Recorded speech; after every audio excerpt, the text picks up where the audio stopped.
안녕하세요. 오늘도 야외로 나와봤습니다. 지금 바람이 장난이 아닙니다. 그래서 여러분들께 파도가 현모한 바위에 부딪히면서 장렬하는 이 모습을 여러분들께 한번 보여드리려고 합니다. 이제 단기적으로 지금 이렇게 폭풍 전야가 아닌가 싶은 생각도 들어요.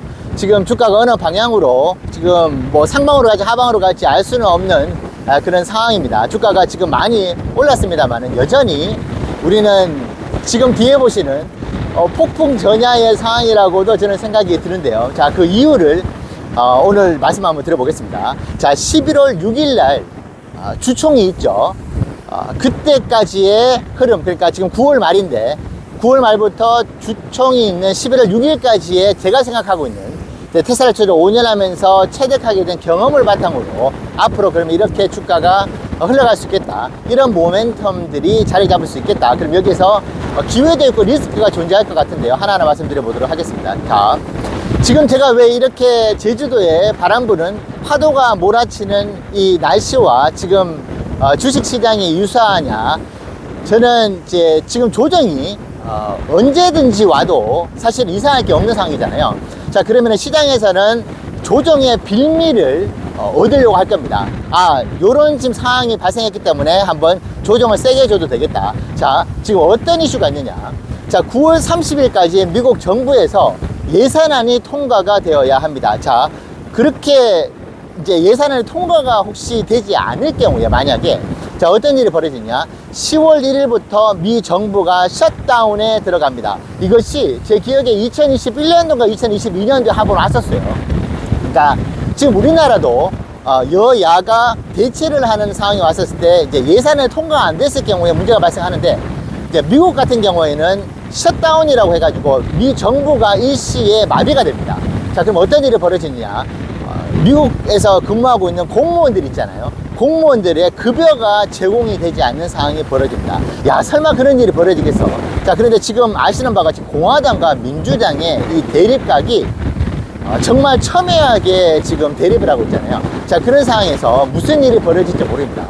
그리고 지금 공화당에서 추진하고 있는 예산안에 대해서 민주당이 너무나 삭감이 많다, 지금 이렇게 예산을 삭감해서는 안 된다는 매우 강한 의조의 반대 의견들이 있기 때문에, 그리고 지금 민주당에서도 이번에 한번 사고를 쳐도 국민들이 이해를 할 거야. 너무나 지금 폭주를 하고 있고 거의 독재에 가깝게 공화당에서 지금 이제 정부를 지금 이끌어가고 있다, 그런 인식들도 있기 때문에 지금 너무나 첨예하게 대립하고 있어서 지금 민주당에서 반대를 할 경우에 지금 통과가 되지 않을 수도 있거든요.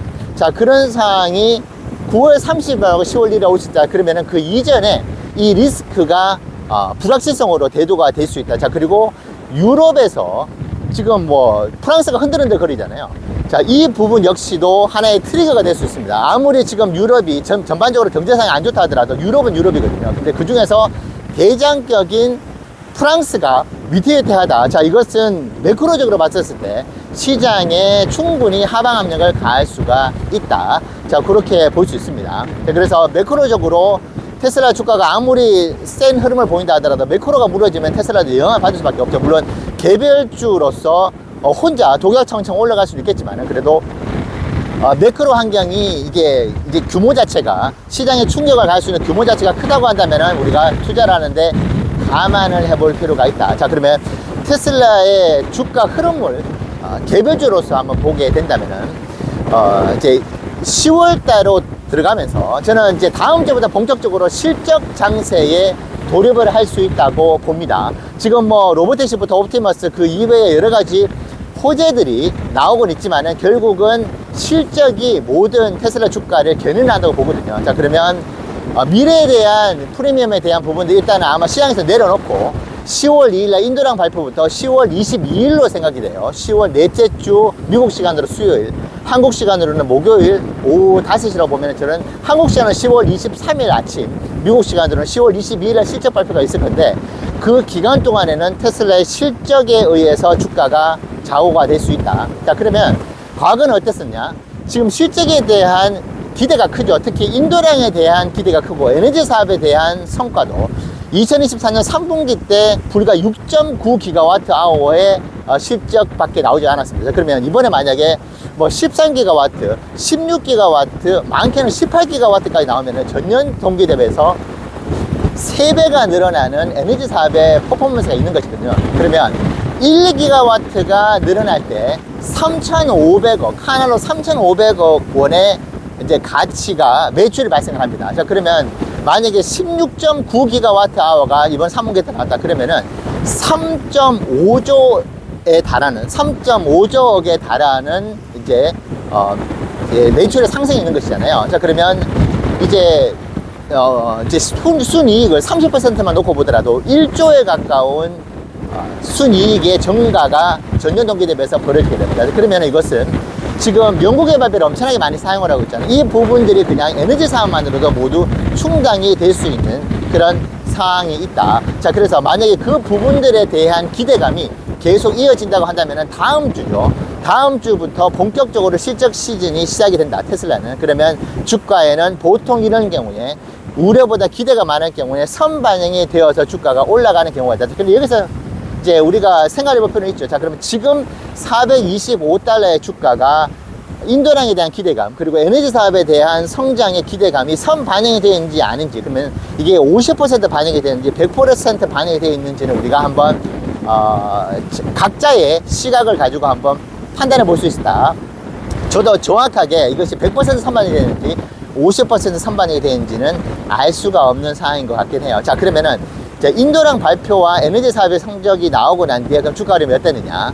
지금은 기대가 큽니다. 자, 그러면 사실은 지금 현재 나오고 있는 기대를 훌쩍 뛰어넘어 줄 필요가 있어요. 근데 만약에 인도량이 50만 대 미만이라든가 아니면 에너지 사업의 퍼포먼스가 뭐 10기가와트 초반대에 머무른다고 한다면 아마 시장은 조금 실망할 수도 있다는 생각도 해보게 됩니다. 자, 그러면은 실적에 대한 기대감이 여전히 존재하겠지만 조금 시장이 한번 식을 가능성이 있거든요.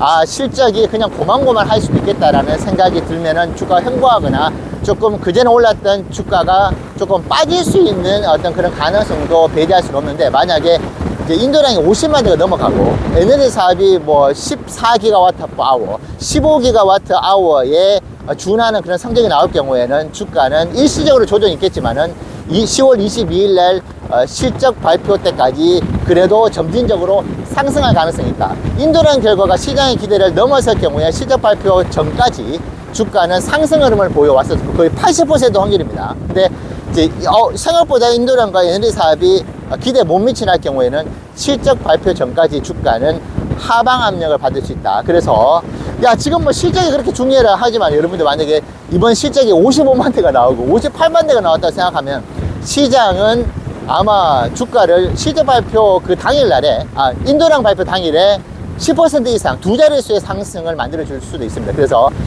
실적 시즌이 이제 시작이 될 것이기 때문에 인도량과 실적 발표 EPS가 너무나 중요하다. 그래서 인도량이 엄청나게 잘 나올 경우, 그리고 에너지 성적이 좋을 경우에 전년도에 0.72달러 EPS 난갭이죠. 이것을 뚫어줄 가능성이 있다.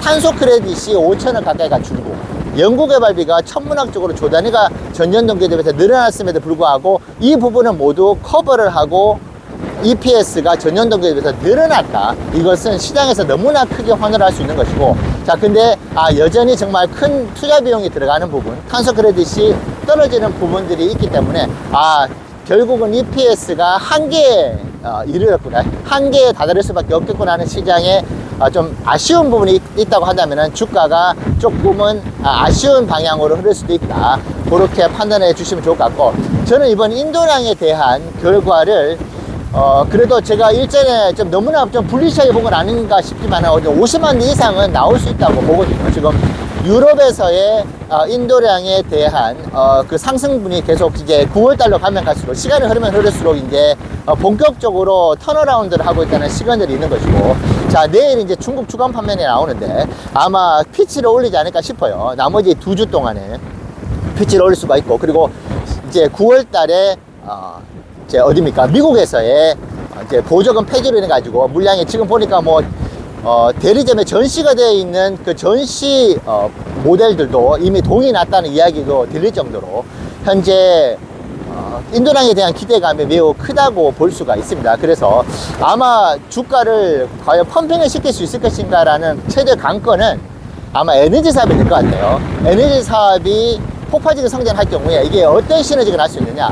야, 테슬라가 전기차 사업 이외에 미래 사업이라고 하는, 미래 먹거리라고 하는 그런 사업들이 결국은 에너지 사업처럼 폭발적인 열매를 결국은 이제 EPS로 가져다 줄 수 있겠구나 하는 이제 시장의 신뢰를 더 가져갈 수 있는 것인데, 지금 같은 경우에는 로보택시나 옵티머스가 과연 얼마만큼의 퍼포먼스를 보여줄 수 있을지를 다들 궁금해 하는데, 에너지 사업을 보니까 결국은 로보택시나 옵티머스도 시간이 좀 걸릴 수는 있겠지만 결국은 폭발적인 성장을 만들어주는 또 미래 사업이 되겠구나라는 생각을 우리가 하게 되지 않을까, 시장도 그렇게 반응을 해주지 않을까 생각도 들게 됩니다. 자, 오늘 이야기, 지금 매크로적인 큰 리스크가 발생할 수 있는 부분들, 자, 하지만 테슬라의 펀더멘탈은 꽤 견고할 수 있다. 자, 그런데 여기에 우리가 주목해 봐야 될 것은 여전히 실적이다. 실적 중에서도 인도량과 에너지 사업의 성적이 발표가 되는 10월 2일이다. 자, 그 부분을 우리가 한번 테슬라 투자를 하는데 참고를 해볼 필요가 있겠습니다. 자, 오늘 바람이 역대급으로 부네요. 지금 폭풍 전야의 상황이 진짜 지금부터 시작이 될 수 있다. 근데 단기적으로 조정해 올 경우에 저는 너무나 감사한 마음으로 비중을 늘려서 모아가는 투자를 해 보도록 하겠습니다. 네, 감사합니다.